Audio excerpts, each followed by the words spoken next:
इस जंगल में वैसे ही चिड़िया लाचार और बदनाम है। उसके ऊपर कोई कुंवारी गर्भवती चिड़िया जंगल में भटकती है तो पक्षी उसके बारे में उल्टी सीधी बातें करते ही हैं। छी छी छी, कैसी चिड़िया है, खुद का तो ठिकाना नहीं है और अपने पेट में बच्चा लेकर घूम रही है। हे भगवान, क्या जुर्म है, ये एक चिड़िया का दर्द क्यों नहीं समझते।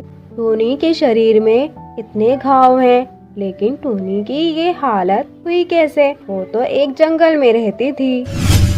टूनी के माता पिता बचपन में ही मर गए थे, इसीलिए उसकी शादी नहीं हो रही थी।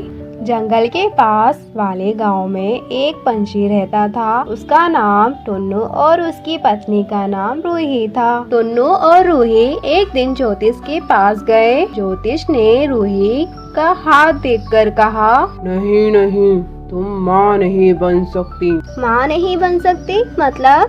मैं एक चिड़िया हूँ, मुझे माँ बनना है। ठीक से देखिए ज्योतिष जी, मुझे बाप बनना है। मैंने ठीक से ही देखा है, तुम्हारी पत्नी बांझ है, वो कभी माँ नहीं बन सकती। और क्या कह रहे हो?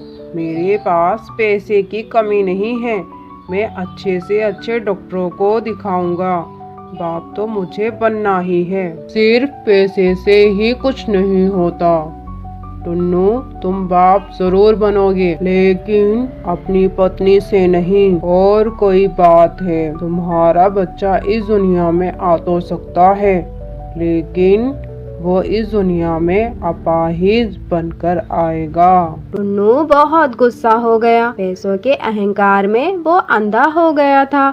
ज्योतिष को वो उल्टी सीधी बातें कहकर बेघर वापस लौट आए। तभी टूनी रूही के घर आई। मालकिन, आज खाने में क्या बनाना है? जो भी है बना दो जल्दी से। टूनी रूही के घर खाना बनाने का काम करती थी। बाहर टुन्नू और रूही सोफे पर बैठे हुए थे। टुन्नू रूही की ओर देखने लगा। क्या सोच रहे हैं आप? वही जो मैं सोच रही हूँ। मतलब तुम क्या सोच रही हो? टूनी जवान है, उसकी शादी नहीं हुई है। मैं माँ नहीं बन सकती तो क्या हुआ, वो तो माँ बन सकती है ना। मतलब क्या कहना चाहती हो तुम? देखिए, चिड़िया अपना घर भाड़े में देती है, हम टूनी से बात कर सकते हैं। आप उसके साथ सुहागरात मना लो और उससे बच्चा पैदा कर लो, यही एक रास्ता है। टुन्नू को भी यही आइडिया पसंद आया।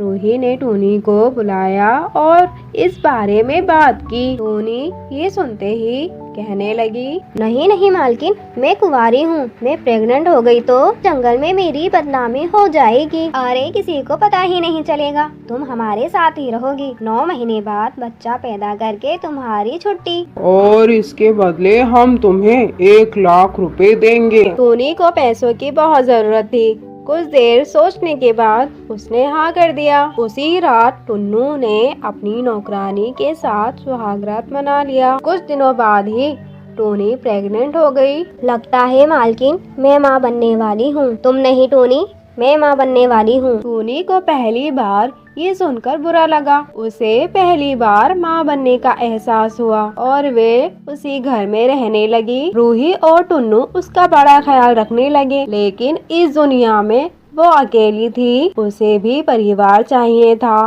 वो रूही और टुन्नू को एक साथ देखती रही और अपने आप में सोचती रही, काश मेरे पास भी ऐसा परिवार होता, ऐसा पति होता तो मैं भी अपना बच्चा अपने पेट में पाल सकती थी। ये गरीबी भी क्या क्या करवा देती है। कुछ दिन बीत गए। रूही ने टोनी से कहा, टोनी, कैसा है मेरा बच्चा? हाँ हाँ टूनी, बताओ कैसा है हमारा बच्चा? हाँ जी, ये बिल्कुल ठीक है, लेकिन ये तो मेरा भी बच्चा है ना। मेरे पेट में जो बड़ा हो रहा है, इसके साथ मेरा खून का संबंध बन गया है। खबरदार, ये सब कभी मत बोलना।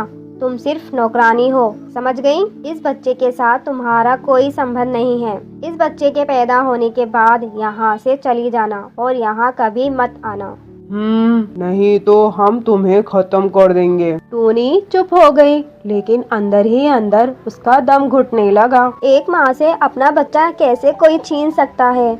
मेरा परिवार नहीं है, ये बच्चा ही मेरा परिवार है।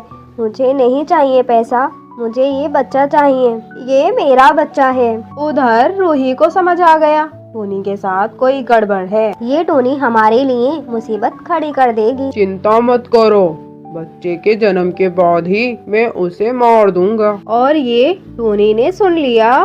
नहीं, मैं यहाँ नहीं रह सकती। मुझे पैसा नहीं चाहिए, मुझे कुछ भी नहीं चाहिए। मैं रास्ते में रह लूंगी, लेकिन इस बच्चे को हमेशा अपने साथ रखूंगी। रात को टोनी चुपके से घर के बाहर निकली और वहाँ से भाग गई। वे जैसे ही हाईवे की तरफ जाती है तो वहाँ एक ट्रक शहर की ओर जा रहा था। वे टोनी चुपके से उस ट्रक में बैठ गई और वहाँ से चली गई। दोस्तों, नेक्स्ट पार्ट देखने के लिए हमें कमेंट जरूर करें और कहानी कैसी लगी वे भी बताएं। और हाँ दोस्तों, अगर आप इस चैनल पे नए हैं तो चैनल को सब्सक्राइब और वीडियो को लाइक ज़रूर करें और अपने प्यारे दोस्तों के साथ शेयर ज़रूर करें। और हाँ दोस्तों, बेल आइकन को भी ज़रूर ऑन करें ताकि सबसे पहले वीडियो आपके पास पहुँचे। आपका धन्यवाद।